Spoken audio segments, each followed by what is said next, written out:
Dans cette vidéo, je vais vous montrer comment on calcule la mesure d'un angle dans un triangle rectangle en utilisant le cosinus. Donc je vois mon triangle rectangle, je pense tout de suite au théorème de Pythagore et au cosinus. Étant donné que j'ai un angle qui intervient, certes il est inconnu, mais j'ai un angle qui est marqué quelque part, je sais que je vais me rabattre sur le cosinus. Donc, au niveau de la rédaction, je commence par, j'ai un triangle rectangle. Donc dans le triangle SAM rectangle en A, toujours on vérifie notre condition et on écrit qu'on l'a vérifié. On n'a pas le droit d'utiliser le cosinus si on n'a pas de triangle rectangle. Donc on doit bien le spécifier. Rectangle en A.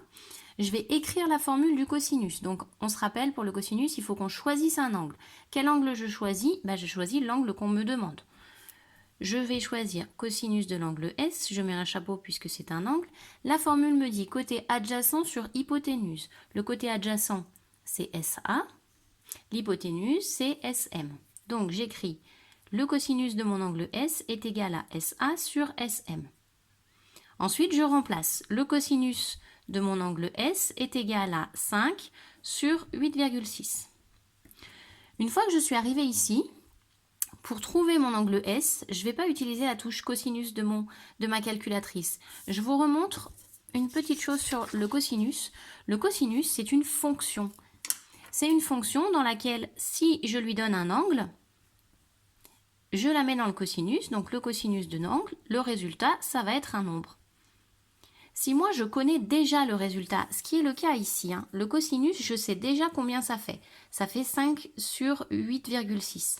Donc le résultat ici, je le connais. Donc je ne vais pas utiliser le cosinus qui me donne le résultat puisque je le connais. Moi, ce que je veux, c'est retrouver l'angle. Donc il va falloir que je fasse le chemin à l'envers. Donc on va utiliser non pas la touche cosinus de la calculatrice, mais ce qu'on appelle l'arc cosinus, c'est la fonction qui va dans l'autre sens. Sur la calculatrice, on va faire la touche seconde et cosinus, c'est écrit là sur le dessus, c'est écrit arc cosinus. Pour ceux qui ont les calculatrices Texas Instruments, c'est pareil, vous faites la touche seconde avec votre touche cosinus et vous allez tomber aussi sur l'arc cosinus.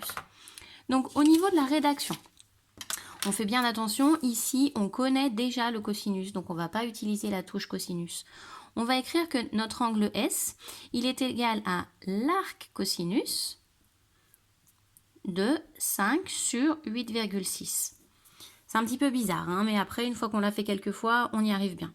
Donc, je tape ça sur la calculatrice. Arc cosinus, donc, hop, il est là. Arc cosinus de 5 sur 8,6. Je sors et je ferme ma parenthèse. Je fais égal. Et j'arrive ici sur la valeur de mon angle. Donc mon angle, je vais l'arrondir au degré près, puisque 54,4 degrés, on ne va pas bien se rendre compte. Donc je vais arrondir à 54 degrés environ. Donc j'obtiens ici S qui est environ égal à 54 degrés et j'ai terminé. Je vous montre sur la figure puisque je l'ai fait en vraie grandeur.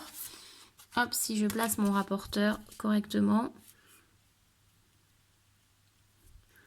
Ici, je suis à, voilà, 50. Ah, mon rapporteur n'est pas parfaitement placé. Je suis à 55 degrés, donc c'est l'imprécision de la construction, alors que le calcul, lui, va être précis. Environ 54. À vous de jouer.